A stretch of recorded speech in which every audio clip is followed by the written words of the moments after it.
এখন আছি আমরা নাদিম ভাইয়ের বিয়েতে। নাদিম ভাই হচ্ছে গিয়ার টাইমের ওনার। এই সেই লোক যার উসেলে আমাদেরকে এখানে আসতে হয়েছে। তাকে আমরা একদম পা থেকে মাথা পর্যন্ত একটা ফুটেজ নিয়ে রাখি।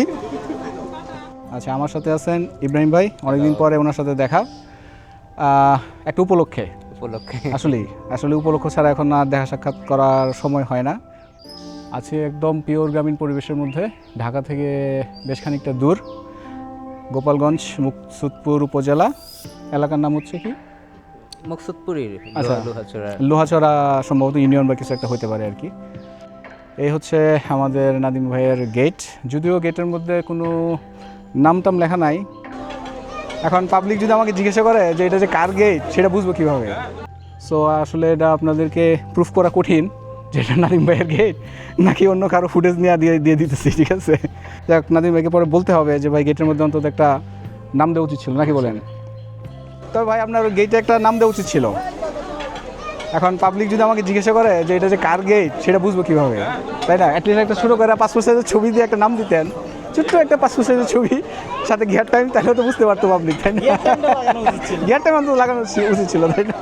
আচ্ছা, যাই হোক, কী বলে, ইব্রাহিম ভাই আমার সাথে একমত যে গেটের মধ্যে অ্যাটলিস্ট একটা ওই যে এখানে যদি একটা নাম বা কিছু একটা দিয়ে রাখতো, তাহলে এটা অথেন্টিক হইতো। এখন অথেন্টিসিটি মানে ব্যাপারে একটু অনেকে প্রশ্ন তুলতে পারেন। যাই হোক, আমরা আস্তে আস্তে বাড়ির ভিতরে প্রবেশ করতেছি। এই হচ্ছে ওনাদের আত্মীয় স্বজনের বাড়ি মনে হয়, আমি ঠিক শিওর না। ওয়ালাইকুম আসসালাম।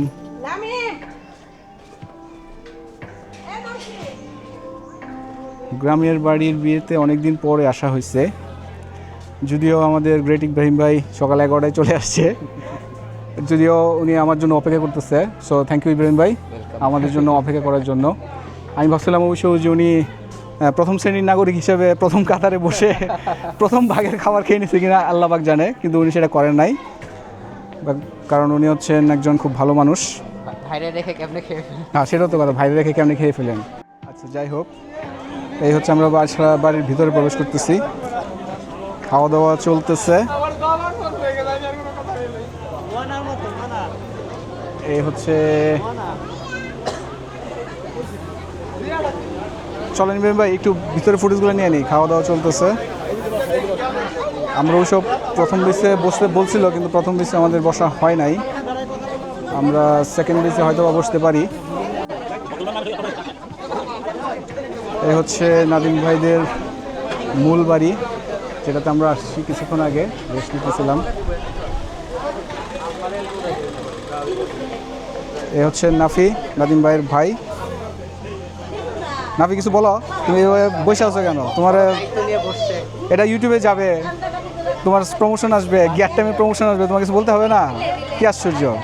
নাদিম ভাইয়ের সাথে দেখা হয়েছে, কিন্তু এখন মনে হয় উনি ভিতরে। ও আচ্ছা, এই যে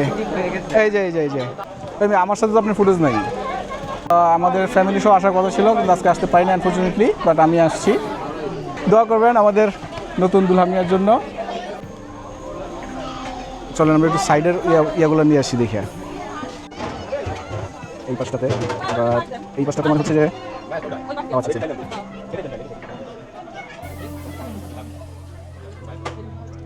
রান্না বাড়া সব এখানেই করছে না?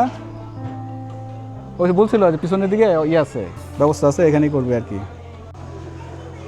এখন কোয়ালিটি কীরকম হবে রান্নাবান্নার সেটা জানি না, এখনও সৌভাগ্যক্রমে খাওয়ার সুযোগ হয় নাই। চলেন আমরা একটু সামনে তালে দাঁড়াই, ওয়েট করি সিরিয়ালের জন্য।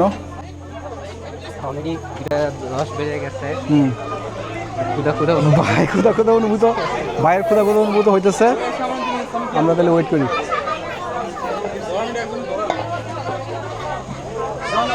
এক বেসের খাওয়া মনে শেষ হয়েছে, সো আমরা একটু অপেক্ষা করি, এটা ক্লিন আপ হয়ে গেলে তারপরে আমরা বসবো।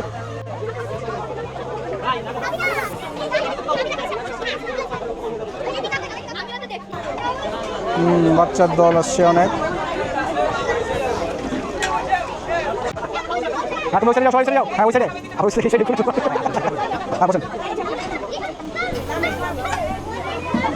ভিতর দিকে যাই, এদিকে তো রোড।